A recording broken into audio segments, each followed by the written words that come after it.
This part of the VBook is about how to define the sweet spot you want so you can take the right steps towards it and help yourself, your team, and your organization achieve more. Within it, we'll be starting to map out an increasingly empowering situation you can move towards. We'll be getting our heads around a key principle you need to take into account if your future sweet spot is going to be viable. We'll look at the kind of mandate you're going to need if you're going to stay in the sweet spot long term, and we'll finish up by focusing on the practical steps you'll need to take to get to where you really want to be. So, first of all, where do you really want to get to? This is the list of issues you should be familiar with from part 1, and while this list is far from exhaustive, it does give you a way of being able to see at a glance how far you may currently be from that sweet spot, and maybe also give you some clues as to where the challenges may lie. Could there be flaws in the design of some of your practices, the skills of some of your people, or the mandate with which you're currently having to work, or maybe a combination of these? Remember, whichever it is, the challenges you recognize aren't going away until we address these shortfalls. Now, of course, that's not going to happen spontaneously just because we want it to, but most people are familiar with this famous Chinese proverb which tells us we have to start somewhere. It's just common sense. But is common sense always enough? Given how long those issues have been around, maybe we could benefit from a little uncommon sense and recognize that this proverb may be incomplete. Maybe it could be easier to reach the sweet spot if we were to add to what the Chinese said here and recognize that a journey of 1,000 miles begins productively with the first step, as long as that first step is in the right direction. Otherwise, you're simply turning it into a journey of 1,000, 1,000, 2,000 and 3 miles and wasting loads of time and effort in the process. Maybe it's not enough simply to know what you want to move away from. Maybe you also need to get clear about where you want to get to, the alternative state of affairs you want to create. So let's take another look at those issues and consider what the sweet spot could look like compared to where you might be at the moment. This bit should be fun. It's where you can dare to dream, and it's also really important if you're ever going to get to where you want to be. And don't worry about whether any of this seems too good to be true at the moment. We'll get on to the practicalities later. For now though, let's just define at least part of that destination you want to get to. For example, if this is something you currently face, what if you had a mandate to ensure you're always being called in with enough time to add the kind of value of which you know you're capable? And what if that mandate could also ensure that everybody puts aside enough time for you to be able to take a proper brief from them? And suppose the design of your briefing process and the skills with which you and your team can execute it could get every client to quickly and accurately identify what they require every time, and, if needs be, talk themselves out of asking you to do unnecessary work for them. Suppose your mandate also secured all the budget you need, not just to do the job, but to invest in your team's professional development too. What if you could trust yourself and everybody around you to write excellent copy every time? And the key word here is justifiable. It's not about crossing your fingers and trusting to luck. It's about being able to have that trust because you know the skills are there. And how about being in a situation where your mandate and skills mean other people only change what you've written when it makes the words better still, and that if you recommend copy changes, they're being accepted every time they're appropriate? And imagine as well that your practices, including those you use for measurement, mean you're justifiably confident in the amount of value you're adding.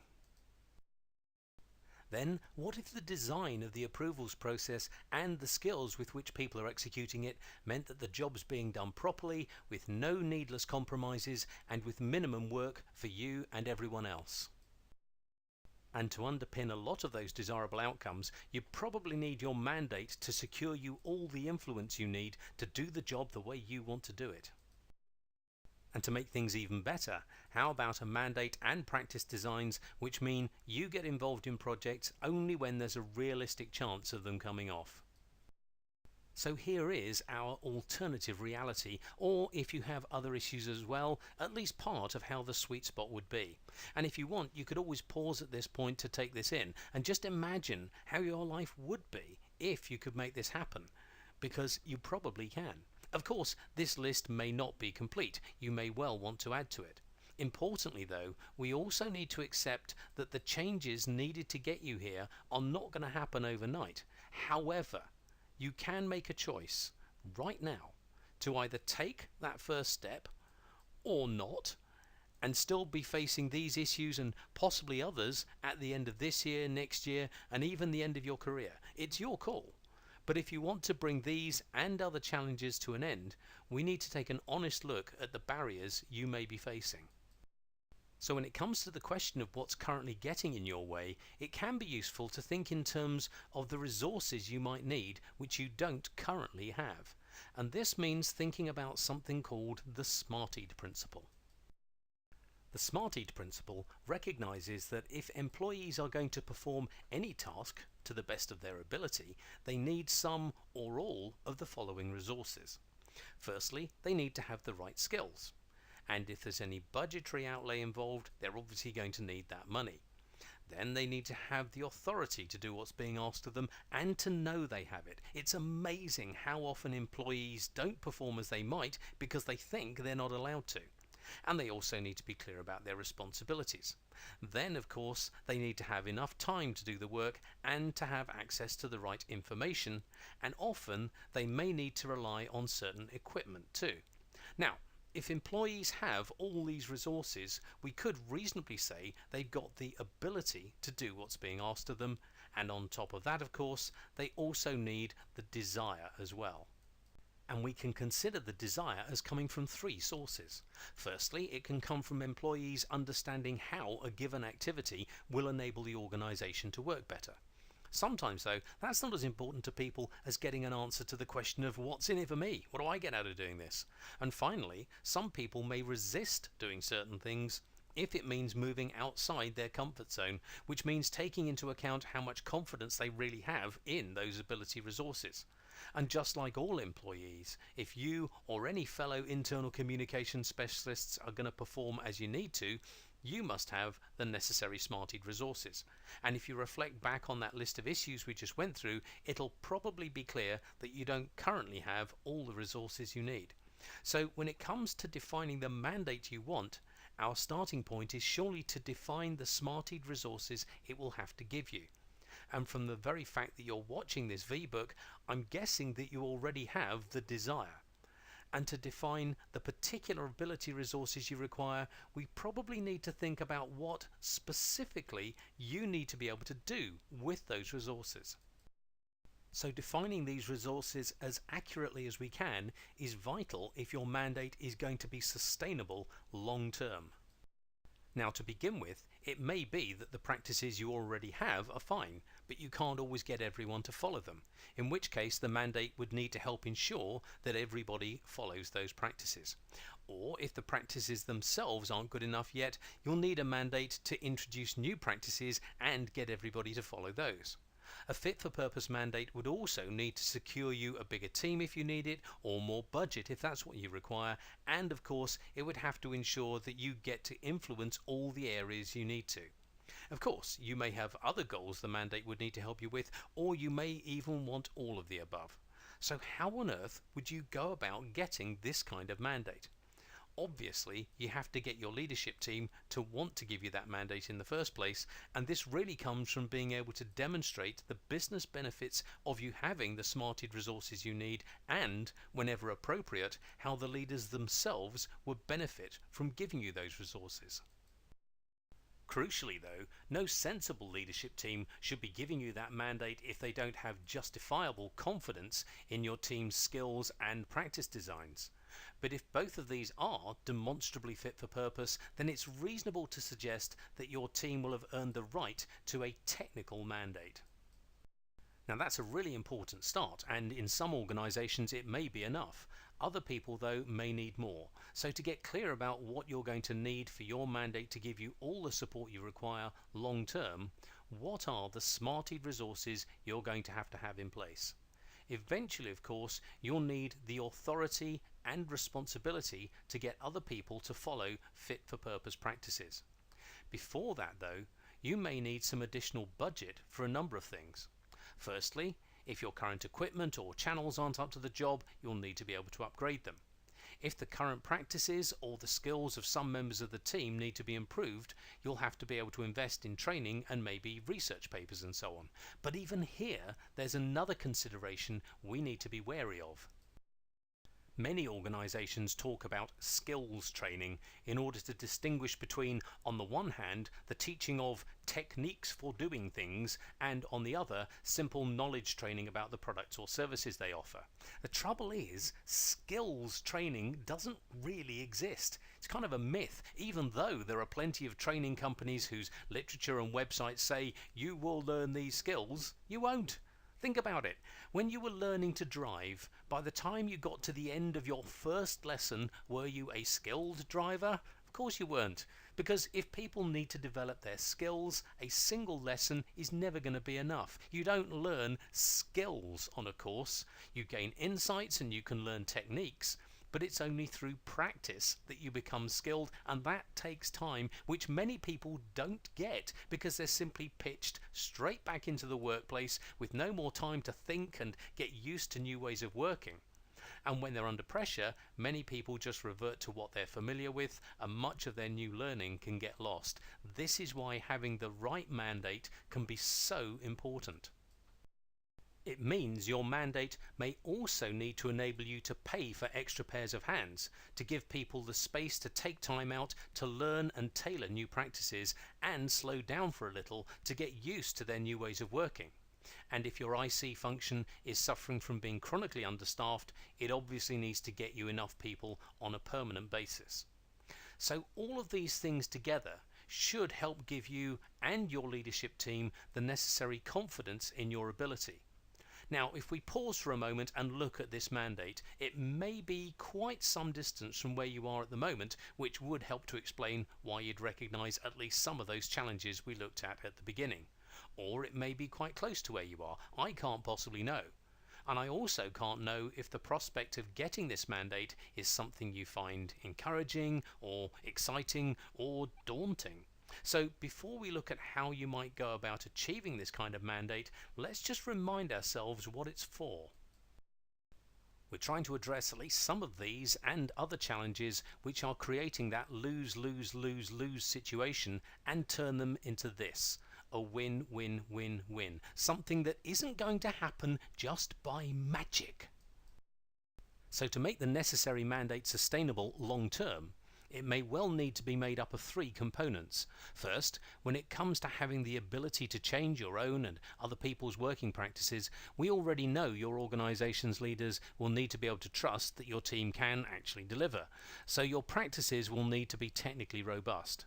And if these changes look like a lot of work and you don't have enough time or people, or you think budget might be an issue for other reasons, you'll need a robust commercial case. We need to be able to show that giving you this mandate is the financially smart thing to do. And even if you have fit-for-purpose practices and skills and enough budget, there may still be the question of how to ensure everybody is willing to play ball. For this, you may need to remove questions of subjective opinion or seniority from the debate by demonstrably linking those practices to your organization's cultural values. This is why there are 3 more parts to this V-book that can walk you through these components and should mean that, whatever the objections, chances are you can probably handle them. Before looking at them though, let's just consider what your practical next steps might be. So if you want to remove these blocks to your team's and your organization's performance and get all of this groovy stuff instead, there are up to 7 steps you may need to go through. Firstly, diagnosis. What are the challenges you currently face which are stopping you from being in that sweet spot each day? Some of them may be on that list we went through, and you may have others of your own. So we need to get them all out in the open before flipping our thinking on its head and considering what you'd like to be experiencing instead of each of those challenges. Then we can run a gap analysis, looking at the causes of your current challenges and what it'll take to get you to the sweet spot. Are there some skill shortfalls to address?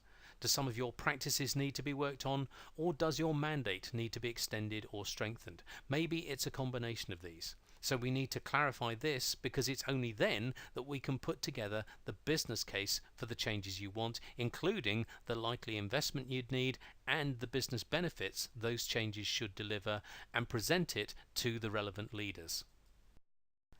And if the sweet spot is going to require you to develop your team's practice designs, then once you've got your leadership's backing, you need to do that work so you've got the capability to deliver. Then it's time to put it all into practice and, of course, monitor the impact those changes are having and make the appropriate adjustments as you go.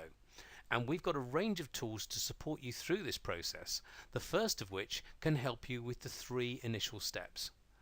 This assessment tool walks you through the 8 most common parts of an internal communication specialist job, which we call mainstream practices. So things like your briefing process, approvals process, message calendar if you have one, and so on. We help you look at how efficient and effective they are, any frustrations or difficulties you may be experiencing with them, and how you'd ideally like things to be instead. And we can help you see clearly where the blocks lie, be it shortfalls in skills, practice design, mandate, or a combination of these. And this is something you can tap into straight away. As for the steps beyond this, well, that's where we need to keep talking, because when it comes to building your business case and assessing your team's ability to hit the sweet spot on a daily basis, there are numerous hidden traps just waiting to trip you up. So we have 3 more parts of this VBook which you can watch that can help you see the main challenges you need to be wary of. In the first of these, we consider the design of those 8 mainstream practices. We look at some of the reasons why external communication approaches from marketing or PR can create problems, because, quite rightly, they were never designed for internal communication, and we look at how those 8 practices need to be knitted together to give you a demonstrably fit-for-purpose internal communication system. And you can compare this system with what you've got at the moment and maybe get some additional clues about anything you might want to change or add in order to reach the sweet spot. Then, once you've got your head around what your sweet spot needs to look like from a practice design perspective, we can move on to the question of how you get your leadership team to fund it. So this part of the VBook is all about how you can put together a commercial business case through a process of internal communication financial auditing, which I know some people think sounds scary, but it's relatively straightforward. And it can help you credibly demonstrate the likely ROI your organization would get if you were in the sweet spot.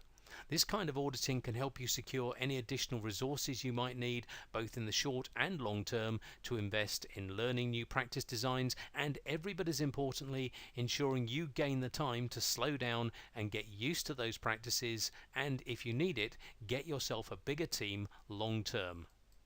And finally, we look at what it takes to ensure that no matter who you're working with, you've got the right to use your fit-for-purpose practices and skills long term, because those practices are demonstrably meeting the demands of your organization's values, and we'll explore why doing this reliably requires an almost counterintuitive risk management approach to your organization's brand.